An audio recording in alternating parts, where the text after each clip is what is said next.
Hi, this is Raleigh Brown. So in our last video, we talked about how to convert your dominant 7th chords into 9ths, 11ths, and 13ths. And in this video, we're just going to do a short video. This is primarily about dominant chords today, and it's about how you get the notes in between, what they call the altered tones.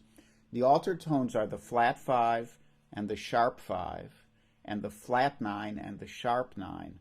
And a lot of times if you're reading a chord chart, it'll just say G altered. Now what it means when it says that is kind of you choose. There's these 4 notes, and they each are about equally dissonant. So if you have a G7 here, if you sharp the 5, or if you flat the 5, or if you play it here, if you sharp the 9, or flat the 9, those chords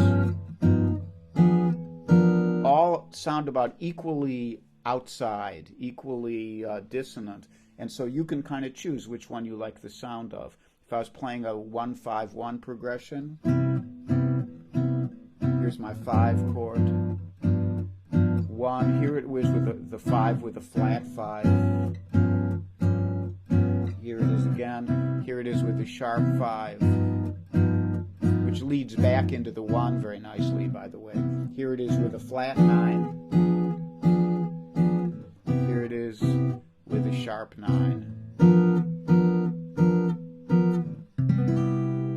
And of course, anytime you have a dominant 7th chord, you can substitute, theoretically, any of those chords, a 9, an 11, a dominant 9th, dominant 11th, dominant 13th, flat 9, sharp 9, flat 5, sharp 5. But if you really got into the study of it, it would get more complex, which notes actually would work and which ones don't. In the meantime, you can use your ear to do that. Okay? So basically, when we do this, if you have a C7 chord, then if you raise the 1 a half step, you get a C7 flat 9. Okay? And since we've lost our root note, this basically becomes like a diminished chord. It's the same notes you'd find in a diminished chord. If you sharp the 9, here's our 9 chord again from the last video. If you sharp that, you get a sharp 9 chord, or an augmented 9th. Okay, and that's commonly thought of as the Jimi Hendrix chord. That kind of sound. So, and then if you have up here, we'll go to a C7. If you flat the 5, here's the 5, our G note, we go to G flat, that's a C7 flat 5.